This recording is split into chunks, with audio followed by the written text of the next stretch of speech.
ሰላም ጤና ይስጥልን ውድ ሪፖርተር ተከታታዮች የሰዓቱን ዜናዎች ቀጥዬ ያሰማችኋለሁ። ሉአማ ተክልቲ ነኝ። የኦሞ ኩራዝ ቁጥር 3 ስኳር ፋብሪካ የቀን ሰራተኛ እጥረት እንዳጋጠመው ገልጿል። የኦሞ ኩራዝ ቁጥር 3 ስኳር ፋብሪካ የአገዳ ቆረጣና ተከላ የሚሰሩ የቀን ሰራተኞች እጥረት እንዳጋጠመው የፋብሪካው ዋና ስራ አስኪያጅ አቶ ሚጀና ቢቂላ ለሪፖርተር ገልጸዋል። በአካባቢው ሁለት የስኳር ፋብሪካዎች መኖራቸውንና የቀን ሰራተኛ ፍላጎት ከፍተኛ መሆኑን የገለጹት ዋና ስራ አስኪያጁ የአካባቢው ነዋሪዎች አርብቶ አደር መሆናቸው ለቀን ሰራተኛ እጥረት ምክንያት መሆኑን ተናግረዋል። እስከ ወላይታ ሶዶና አርባ ምንጭ እየሄድን ነው የሰው ኃይል የምንፈልገው።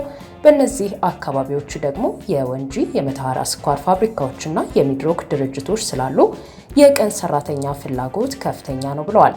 ፋብሪካው በአሁኑ ጊዜ 4000 የቀን ሰራተኞች እንደሚፈልግ ነገር ግን እስካሁን የተገኙት 1850 ብቻ መሆናቸውን ገልጸዋል። ሁሉም የስኳር ፋብሪካዎች ስራዎቻቸውን በተመሳሳይ ወቅት መጀመራቸው ፍላጎቱና ያለው የሰው ኃይል እንዳይመጣጠን እንዳደረገው፣ በተጨማሪም የቀን ሰራተኞች ከክፍያ ዋጋ አንጻር የሚኖራቸው ምርጫ ከፍተኛ በመሆኑ ከተቀጠሩ በኋላም ስራው እስኪጠናቀቅ እንደማይቆዩ ጠቁመዋል። ፋብሪካው ስራ ሲጀምር የሰው ኃይል እጥረት እንደነበር ያስታወሱት አቶ ሚጀና በአሁኑ ወቅት ከፍተኛ ቁጥር ያላቸው የቀን ሰራተኞች በሚገኙባቸው አካባቢዎች የአዝመራ ወቅት መሆኑ ለእጥረቱ ሌላኛው ምክንያት ነው ብለዋል። በመጪው ጥቅምትና ህዳር ወራት ከፍተኛ የሰው ኃይል ስለሚያስፈልግ ከደቡብ ኢትዮጵያ ክልል ሰራተኛና ማህበራዊ ጉዳይ ቢሮ ከተውጣጡ ኃላፊዎች ጋር የጋራ ዝግጅቶችን ለማከናወን ውይይት ማካሄዳቸውን ገልጸዋል። በ2008 ዓ.ም ስራ የጀመረው የኦሞ ቁጥር 3 የስኳር ፋብሪካ በሙሉ አቅሙ እያመረተ እንዳልሆነ የገለጹት ዋና ስራ አስኪያጁ ለዚህም በዋናነት የኦሞ ወንዝ ግድብ ግንባታ ባለመጠናቀቁ ነው ብለዋል። ያለውን መሬት ሙሉ በሙሉ በአገዳ መሸፈን አልተቻለም። ፋብሪካው ግን በሙሉ አቅሙ መስራት ይችላል። ነገር ግን ይህንን ለማድረግ የሚያስችል የውሃ አቅርቦት የለም ብለዋል። በተያዘው ዓመት 6850 ሄክታር መሬት ላይ የተተከለ አገዳ በመቁረጥ 384180 ኩንታል ስኳር ይገኛል ተብሎ እንደሚጠበቅም ተናግረዋል። በአካባቢው ያለው የጸጥታ ሁኔታን በሚመለከት ከ9 ወራት በፊት ግምገማ ተካሂዶ የተወሰነ መሻሻል ታይቶ የነበረ መሆኑን፣ አሁን ግን እንደገና የጸጥታ ችግር እየተፈጠረ መሆኑና ይህም በፋብሪካው ስራ ላይ ከፍተኛ ጫና መፍጠሩን አመላክተዋል። በተለይም ኦሞ ኩራዝ ቁጥር 3 ስኳር ፋብሪካ በደቡብ ምዕራብ ኢትዮጵያ ክልል የሚገኝ በመሆኑና ደቡብ ምዕራብ ኦሞ ደግሞ በኮማንድ ፖስት ስር ስለሆነ የከፋ ያደርገዋል ብለዋል። የጸጥታ ችግሩን ለመፍታትም የመከላከያ ሰራዊት፣ የፌዴራል ፖሊስ፣ የአካባቢው አስተዳደር ፖሊስ እና የሀገር ሽማግሌዎች በጋራ በመሆን እየሰሩ መሆናቸውን ገልጸዋል።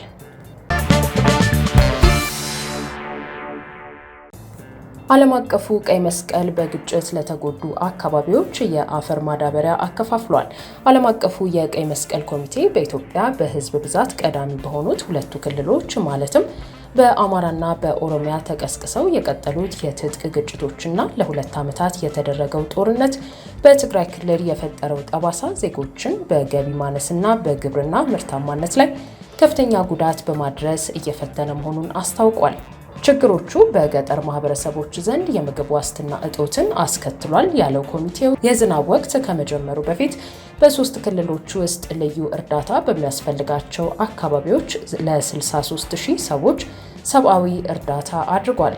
ዓለም አቀፉ የቀይ መስቀል ኮሚቴ ከኢትዮጵያ ቀይ መስቀል ማህበር በጎ ፈቃደኞች ጋር በመተባበር በትግራይ፣ በአማራና በኦሮሚያ ክልሎች ለሚገኙ አቅመ ደካማ ቤተሰቦች የምግብ ዋስትናን ለማጠናከር ሰፊ ዘርና ማዳበሪያ ድጋፍ ማከናወኑ ሲገለጽ ወደ 10500 የሚሆኑ ቤተሰቦች ከ450 ሜትሪክ ቶን በላይ የአየር ንብረት ተስማሚ ዘርና 1550 ሜትሪክ ቶን ማዳበሪያ አግኝተዋል ተብሏል።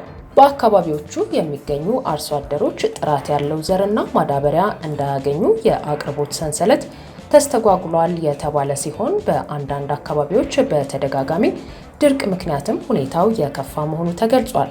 እርዳታውን ለእያንዳንዱ ክልል የግብርና አየር ሁኔታና የሰብል ተኮር የማዳበሪያ ፍላጎቶች ተስማሚ ለማድረግ ተሞክሯል ሲል የገለጸው የቀይ መስቀል ኮሚቴው በአጠቃላይ የአሁኑ ሰብአዊ እርዳታ እነዚህ ማህበረሰቦች 6500 ሄክታር የሚጠጋ መሬት በማልማት 17000 ሜትሪክ ቶን የሚሆን በኢትዮጵያ ዋነኛ የሰብል ተመራች የሆኑትን በቆሎ፣ ባቄላ፣ ስንዴ፣ ማሽላና ጤፍ እንዲያመርቱ ያስችላል ተብሎ ይጠበቃል።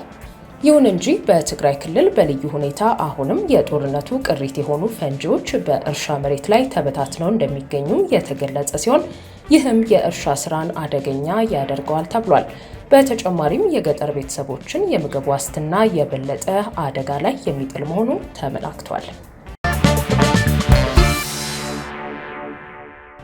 ውድ ሪፖርተር ተከታታዮች የሰዓቱ ዜናዎቻችን እነዚህ ነበሩ። ስላደመጣችሁን ከልብ እናመሰግናለን።